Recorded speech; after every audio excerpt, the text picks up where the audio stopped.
All right. So the first shift, automate your workflows. All right. So this sounds a little bit like mom and apple pie, but we're in the age of automation now, and we're really here, right? We were talking the other day that the future is now, right? Um, Robotics, AI, and RFID dovetails very nicely into all of these automation systems. So in the past, many people, and I say in the past, even now, a lot of people are, they're scanning manual barcodes. They have pen and paper. There's just different processes in their workflows that are still manual, and really you have to get out of that that mental space and know that there is ways that you can completely automate all the different workflows within your organization and completely remove the manual labor from it. So I'm going to pass it over to Chuck, and we're going to show you some pictures, videos, and Chuck's going to talk through a few different use cases of some of our customers that are implementing this technology and what kind of benefits they're gaining from it. Cool. Thanks, Brian. Yeah, so this first shift, this automate your workflow. So as Brian mentioned earlier, the price point, the entry point to RFID can be super inexpensive, below $1,000 to even tens of thousands of dollars. So as he said, we're going to show you like 7 or 8 different use cases, coming up. This is the first one, which you may not be ready for, but let's just talk through it. So this is what we call, and I'm just going to talk a little bit about the company. I hope you don't mind. We're Cybra, we're a software company. One of our solutions is called Edgefinity, and it does lots of things with RFID reading and tracking and whatnot.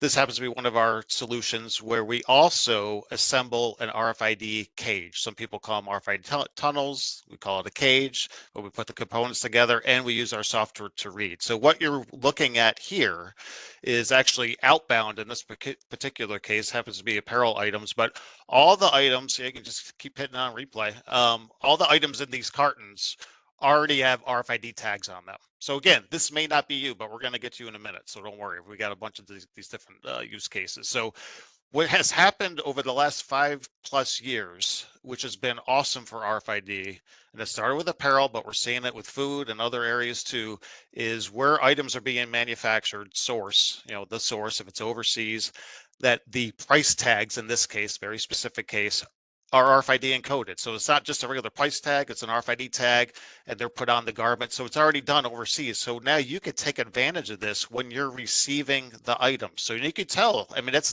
don't feel like you're asking your manufacturer or your vendor to do something they haven't been asked to do already. I guarantee it. Say, hey, I need RFID stuff on my products when you ship them to me.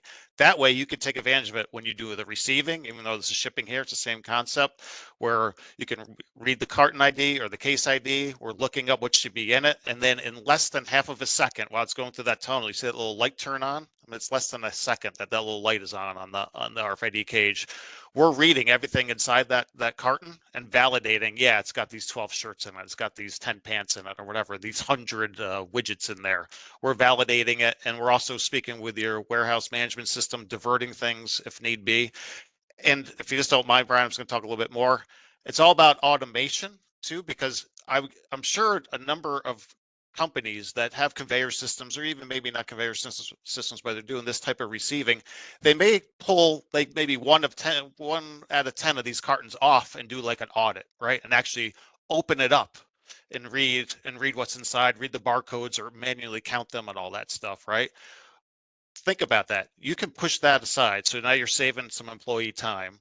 And you're not just doing 10%, you're doing 100% auditing of all your items right now. On the inbound, so you can talk to your vendors, hey, when this last shipment, this last truckload, you're missing the stuff. And even more importantly, and Brian talked about it before, chargebacks. If you're shipping to other retailers or other companies that say, hey, if you short ship me or you mess up a shipment, I'm going to charge you.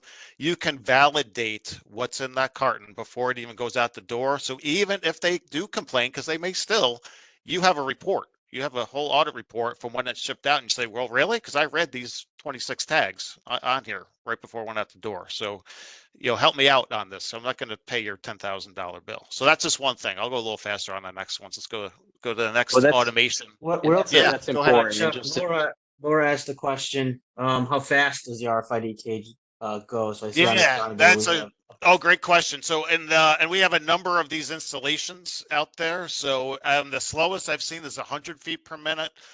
We have listed here 600 feet per minute. Most of the time, like the one you're watching right there is about 200 feet per minute. So they usually range from 200 to 300 feet per minute. And the gapping between the cartons or cases are important, right? Because we like to have, a couple feet between them with the gapping. And like I said, we're reading that stuff in less than half of a second. So you're not even slowing down your throughput. I mean, none of these companies are. They're already putting this stuff through a conveyor, and we're just putting this little cage over top. And now you're getting some feedback. You're getting the information. What's inside these cartons. Brian, were you gonna say something? I'm sorry. I was just going to reiterate that this is great for both inbound receiving and outbound order validation, right? Exactly. Just for clarity. Mhm. And we also have customers too. What we saw there was an automated conveyor. We have customers doing this on gravity-fed conveyors, or even just smaller operations, manually passing boxes over a much smaller RFID antenna, right? So you're still gaining, again, you're gaining that benefit of some of what these bigger companies are doing at a fraction of the price. Yes, it's still going to have a little bit more of a manual work step in it, but you're still going to be doing it much more efficiently than a manual check. Yep. And also, We got another question actually from somebody else, Hildreth. I don't know if you can see that, Chuck, but I don't see where it. does the data get saved? Example, Excel, the cloud, a server system of sorts. Yes, that's a great question. It's really it can be all of the above, which I know is an annoying answer, but like in that scenario with that conveyor, we are saving that data within our own software, the Xfinity software, which we have customers running it on-prem, and it communicates with the warehouse management system too, but we always keep a copy of it, and we can put a copy, and share the results with the warehouse management system.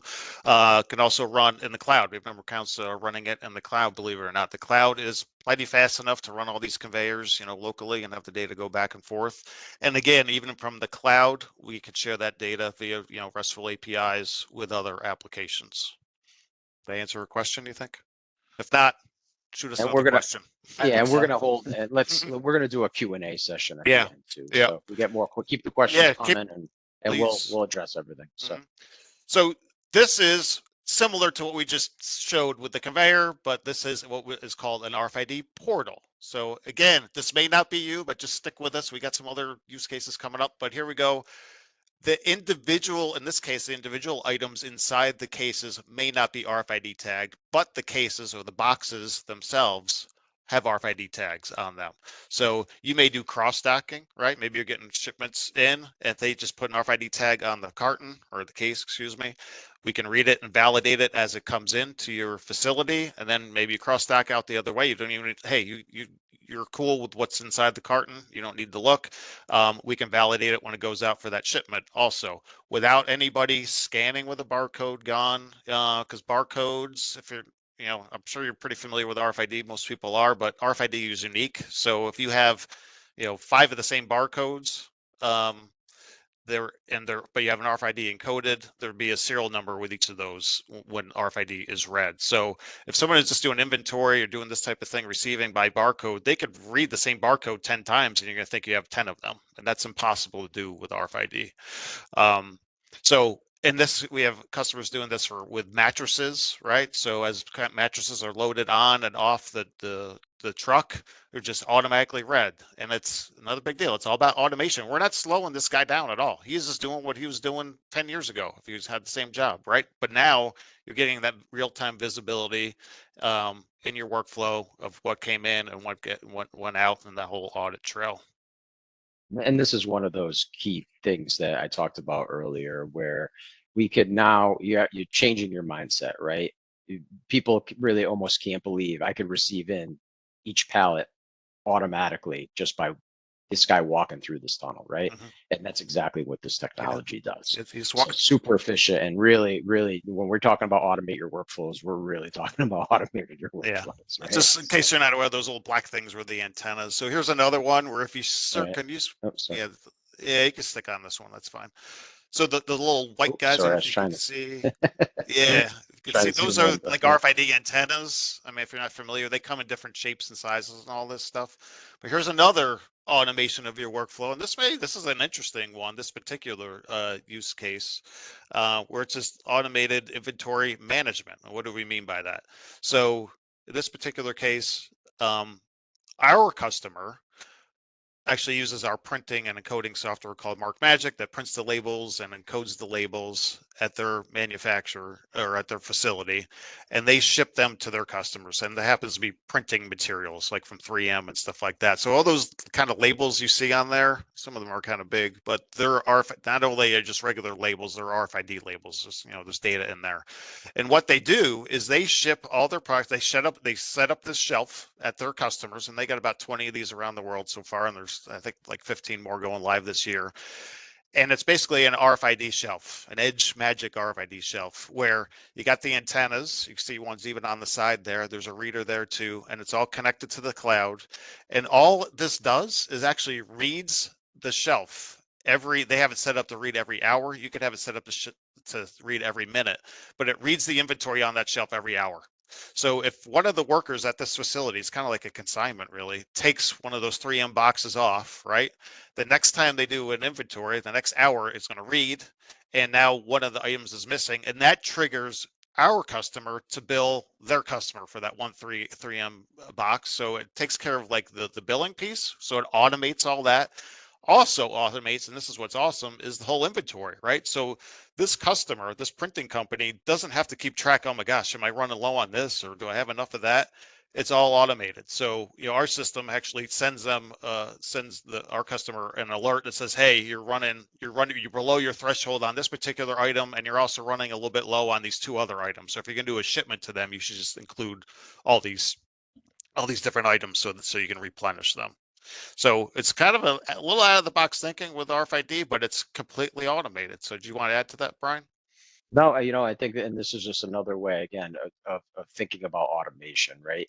Taking boxes off the shelf, putting them on, and having everything updated automatically without scanning a barcode. Again, I think that's super powerful.